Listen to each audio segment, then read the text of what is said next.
people who have control over the media maybe even have control over us. Like maybe we're robots, you know? What do you guys think of my theory?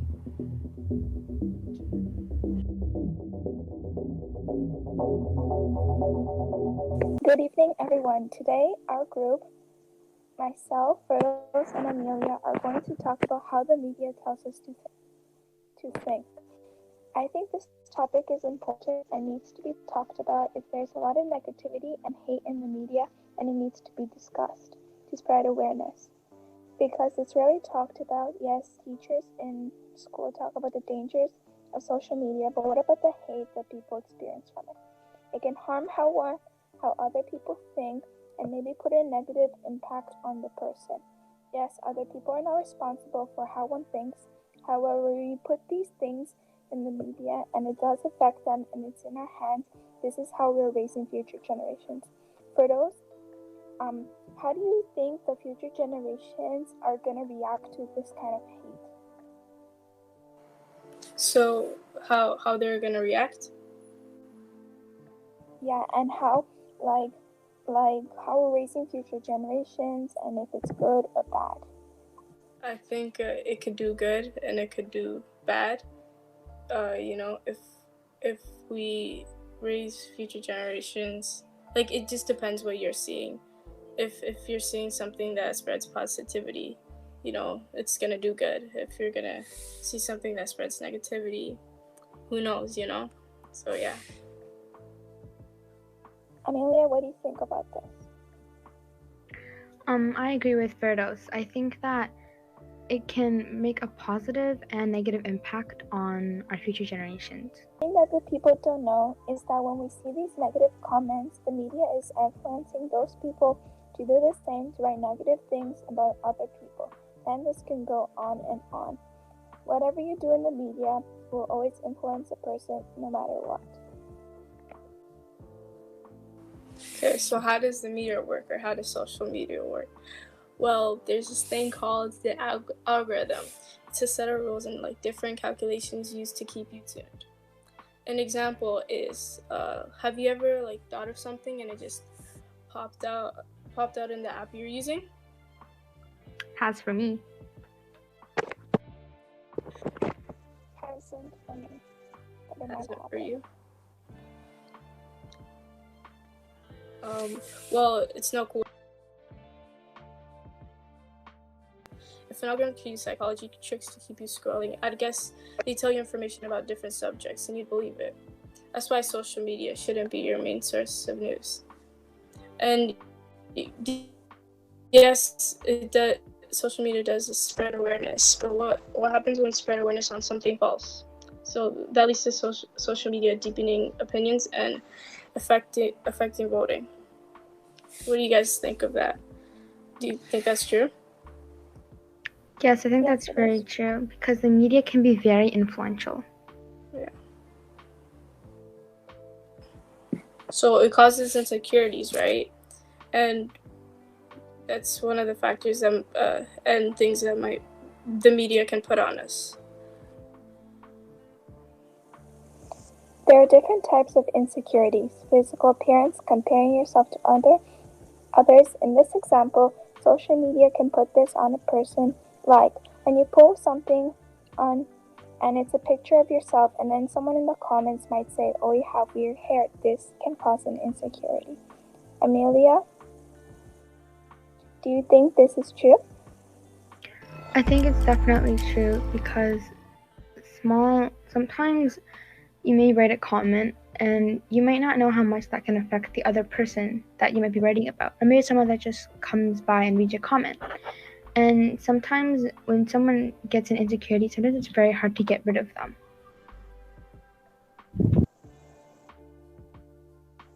Ferdos, what do you think about this? Yeah, I agree with Amelia. Like the fact that also just being told, hey, your hair is this, or just a facial feature. Sometimes it's hard to, stop that insecurity from controlling your mind or something like that. There was this one time I was scrolling through social media and I came across this post where a man said a woman should wear makeup, dresses, and high heels, and boys should wear pants, shirts, shoes, and for a fancy occasion, a tuxedo.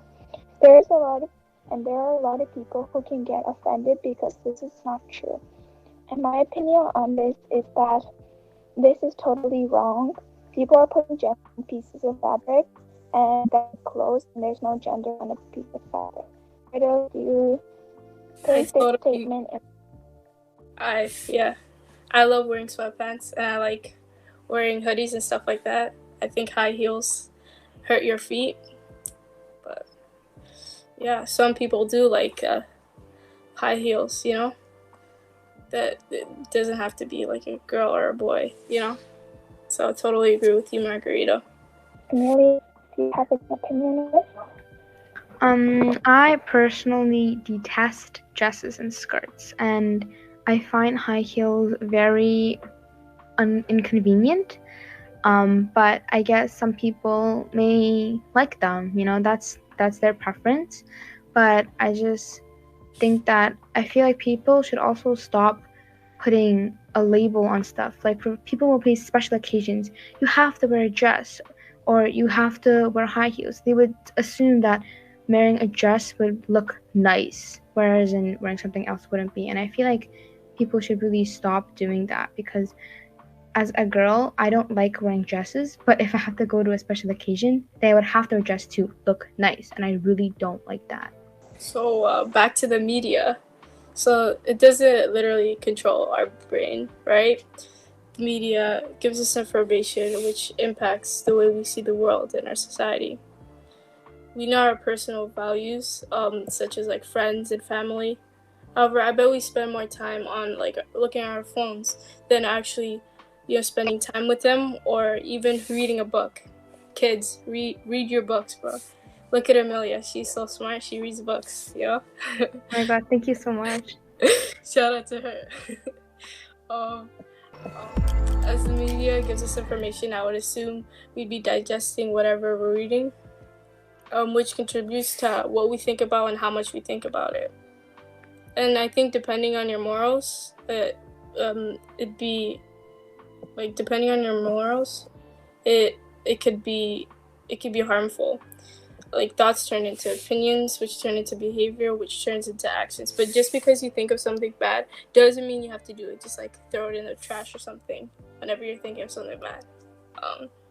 But people who have control over the media maybe even have control over us. Like maybe we're robots, you know? What do you guys think of my theory?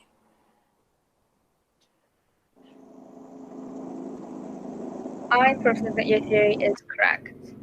I think that when you sometimes have an opinion, that I think that the media can subtly influence and subconsciously influence your opinion, which can make you sometimes you're not even aware that your opinion has changed about this topic or subject. And I think that's why sometimes people become robots without even knowing that. So I agree with your theory. What about you, Margarita? Your theory is right because, like, some people who have power to change things, like the action that they do, it influences someone to do the same because they either look up to them or they think that they're right, and then they might do the same. That's cool. So it really does depend on who has control over the media, right? So that would be like an authority figure or like an influencer. And sometimes when we, for example, you or somebody else, I don't know, that we take in and then we tell somebody else about it, and it's like, and then it's this whole cycle going around, right? So, but what happens when our favorite influencer doesn't fit our narrative, and they do the total opposite of what they preach and what you believe in? Would you turn a blind eye? An example, Margarita, you let's say you love dogs, right? Okay, so you watch this influencer and he he just goes on with his camera, posts about dogs 24/7. You love watching him. They're such cute dogs, right? But then he makes this one video, and he shares his true feelings about dogs, and that he actually loves cats better. What do you do? It's a 50-50 thing because I want to go back to still watch the videos about the dogs, but then I'm hesitant because he says his true feelings about dogs and he likes cats better, so I'm not sure what to do in that situation. Because I want to see the videos, but then I don't want to support someone who doesn't like them, even though they're making these videos. Okay, well, one of the comments, I don't know who, but they said it depends what we disagree on.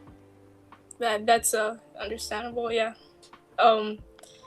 So what about you, Amelia? Well, I think that if they did something wrong, I think first I'd also weigh the situation. Again, let's say that if they did something in the past, then I would probably think about it. Maybe this person is genuinely sorry because maybe they've had time to grow, right? Maybe because they were so young back then, now they're more mature, they're older. Maybe, like as you grow older, obviously your opinions are going to change and stuff like that, right? So maybe they are genuinely sorry. But I think even if you maybe are doubting them and you don't want to support them, that's okay. But I don't think you should send someone hate no matter what happens, because that might really personally affect them. I feel like if you're sorry. No, I was just saying, I love that point you're making. Yeah, like if you're really mad about like what they did, just don't support them. You cut them out of your life, but don't send hate to them, because that can really affect their mental health and stuff like that. Amazing point, you guys. You see how Amelia's bringing out these amazing points? It's because she reads books, you guys. Just a reminder, read books.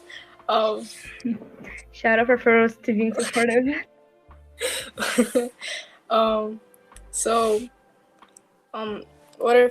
How do we know that we actually like stuff? Because sometimes we like stuff because our friends or our family like them, or we don't like something because our friends or our family don't like them either, or we're told if we don't, or if we like the opposite things, we're not on the right side of media. But is that your fault, or is it in the hands of who taught you or what your morals are? Because of the algorithm.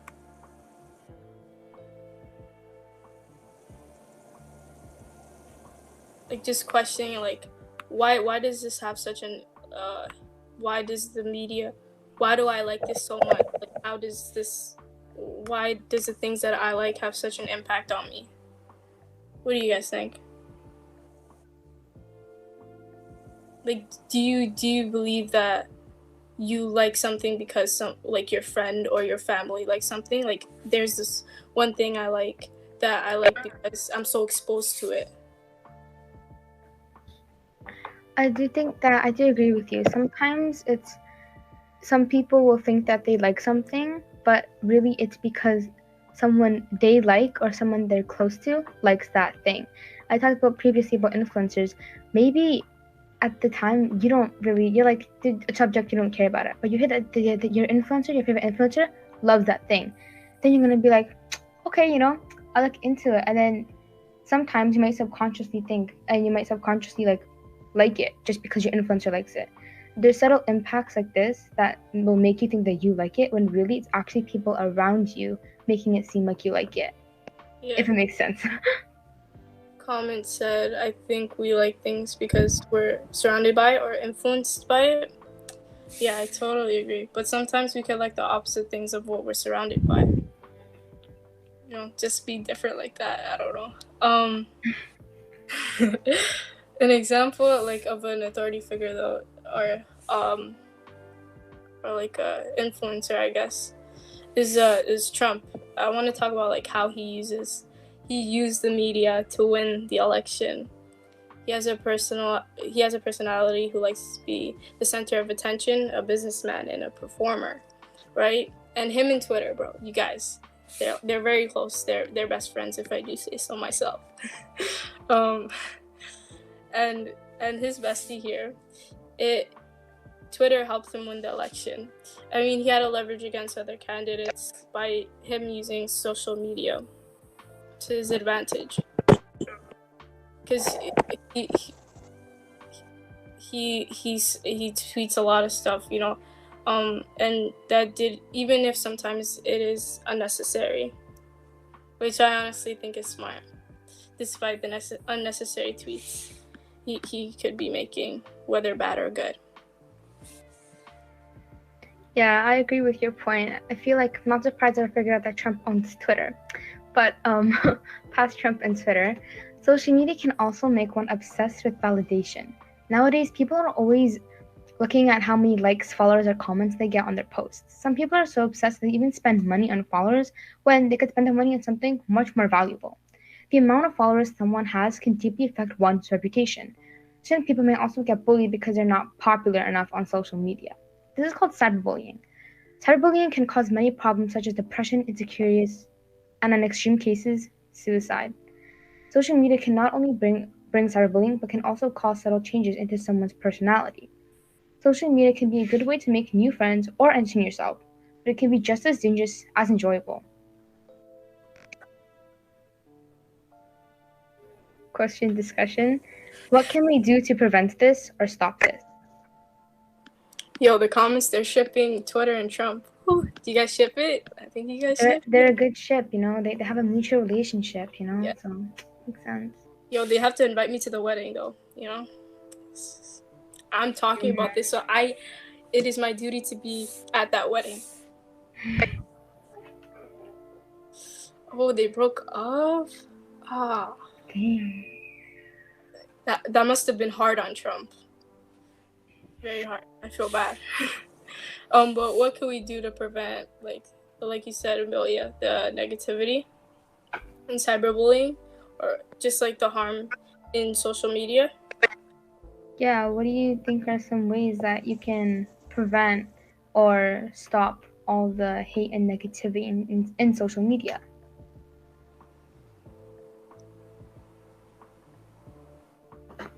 Be mindful of what you're being exposed to. Okay. Yeah.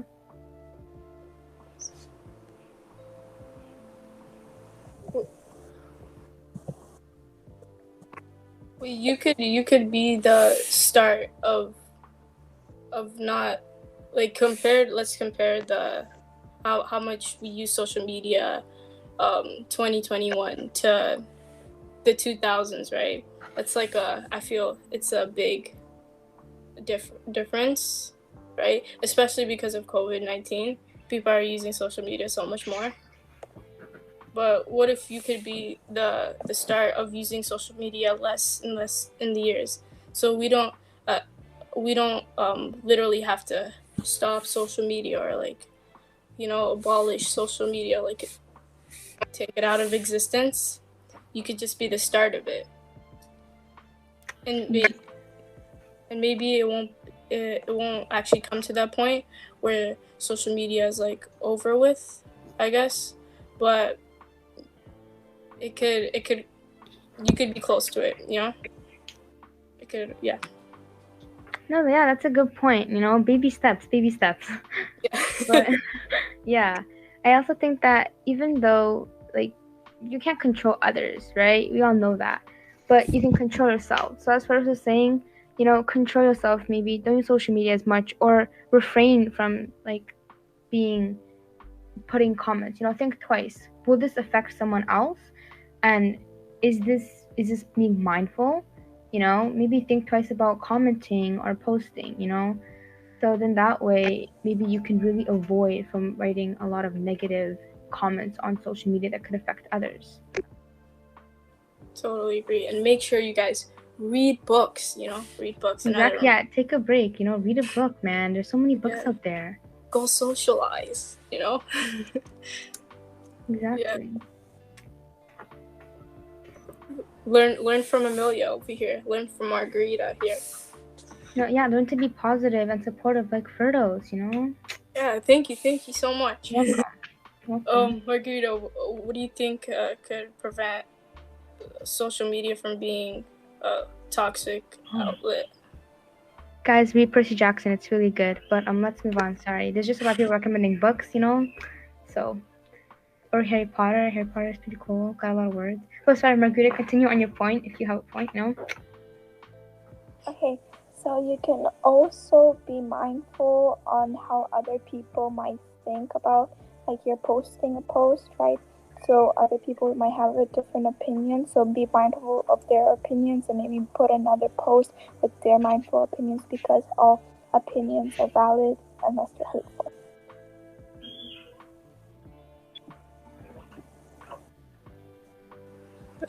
That's a great point. Yeah. So we're gonna be playing a video just about now.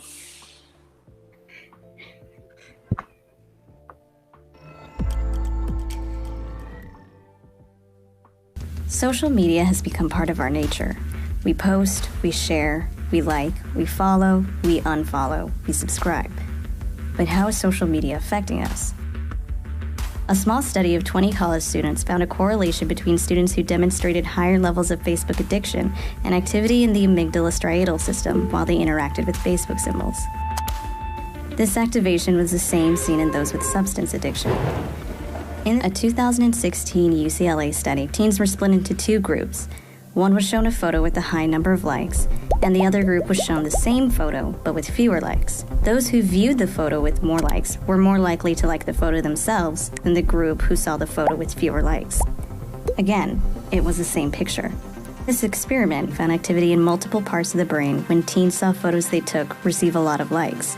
In particular, the study found significant activity in part of the brain's reward circuitry known as the nucleus accumbens. Dopamine is released in the brain after positive social stimuli, such as likes and positive comments on social media. That photo she just posted, she got a bunch of likes, releasing dopamine into her brain and causing a feeling of satisfaction.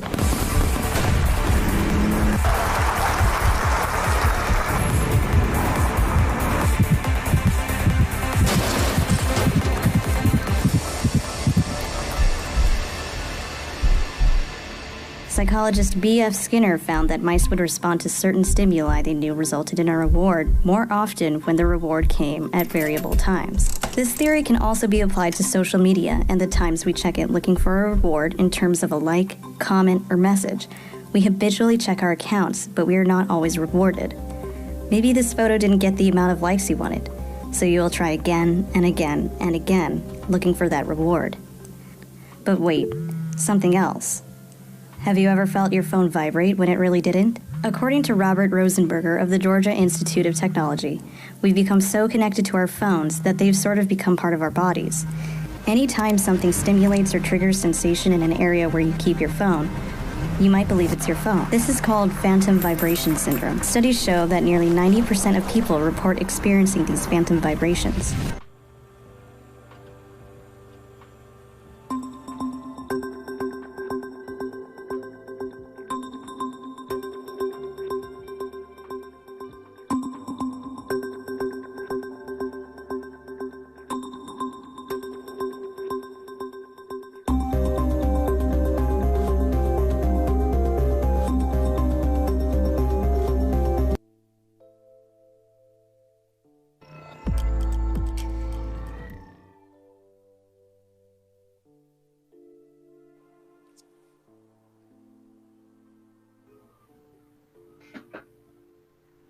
That was a good video. I know we've been talking really bad about social media and the media right now, but I have a question. What if the media wasn't created? We wouldn't be, sometimes we wouldn't have the friendships that we have, So not all of the media is bad. That video was deep. It was.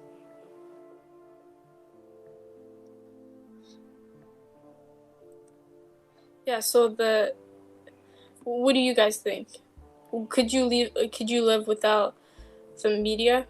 Not that you can't, but like you yeah, could you survive without it? I think for me, it depends on what kind of social media you're talking about. What's your favorite? Probably YouTube. I'm not gonna lie. I like watching shows. I don't actually use Instagram that often. But I do like look at celebrities' posts and like what they say and stuff like that. So I do use Instagram, but I think I could definitely survive like a little bit without it.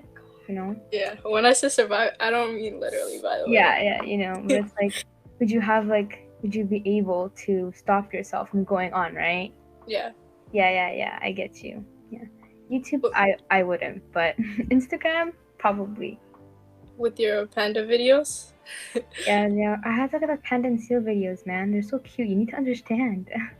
What about you, Margarita? Could you resist dog videos?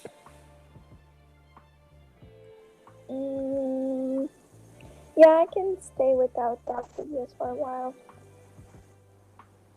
because I will only like watch dog videos a while because the media sometimes it can just get you hooked on for hours and hours, and that's hours of your day kind of wasted, and you can do many more awesome things.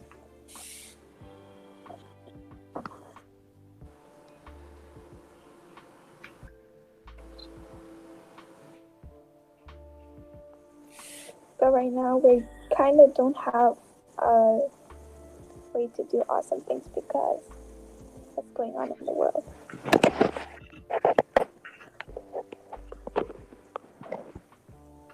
Yeah, someone says some people get rich off of social media.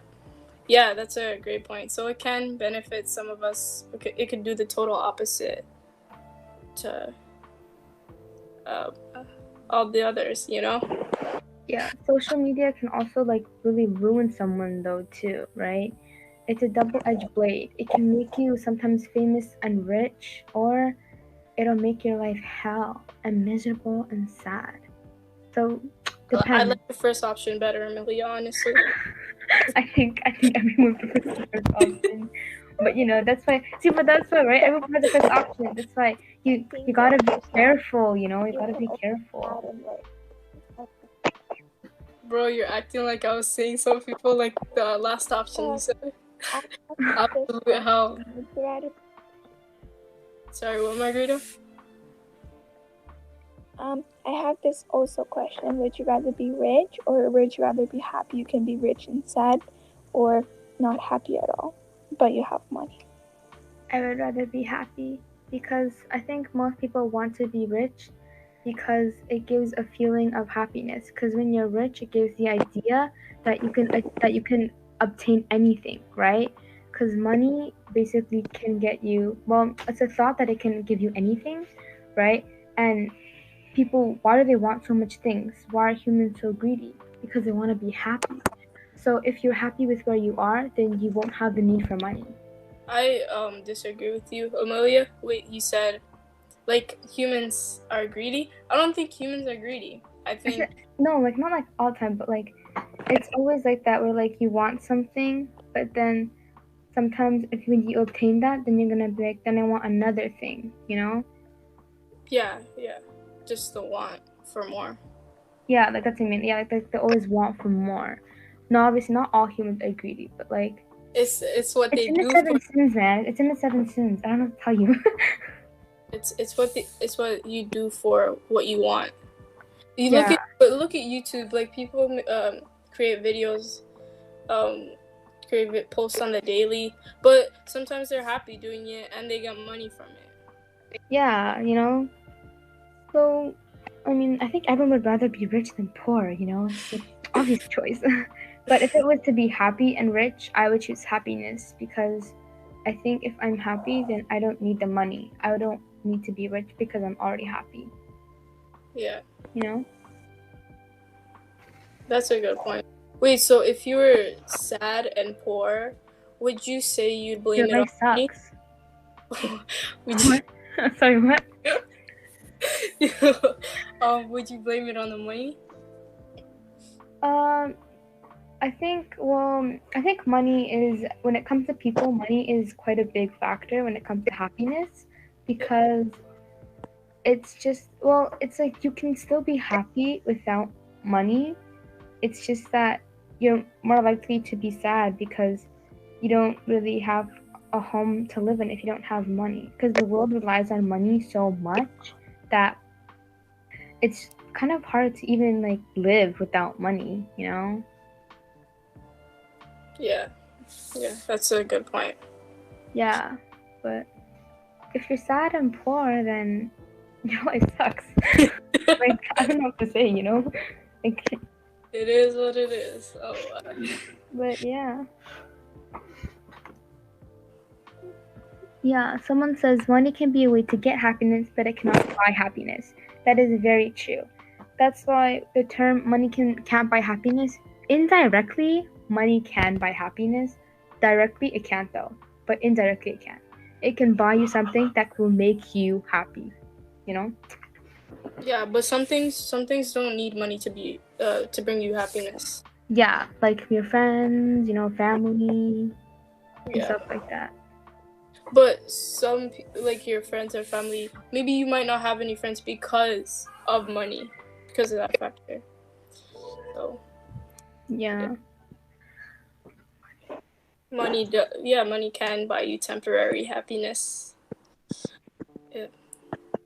Facts. Yo, the comments are, yo, you guys are speaking facts out here, bro.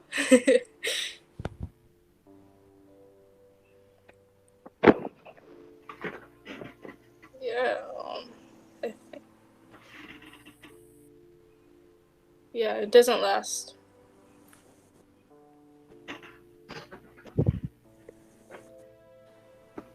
Yo, I just got this question from the comments, but can money buy you long-term happiness?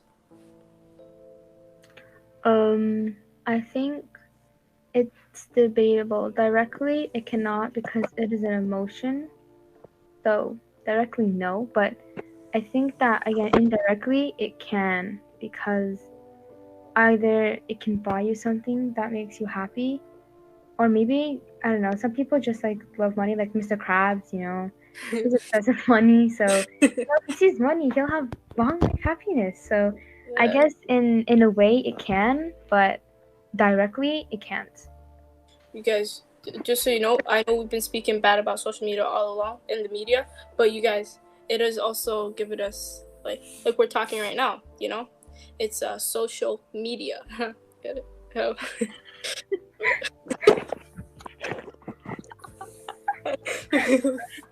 Okay. I think this is the end of this episode. Make sure to tune in to Yelda and Fatima in the next episode on music, you know. But yeah, bye. Bye.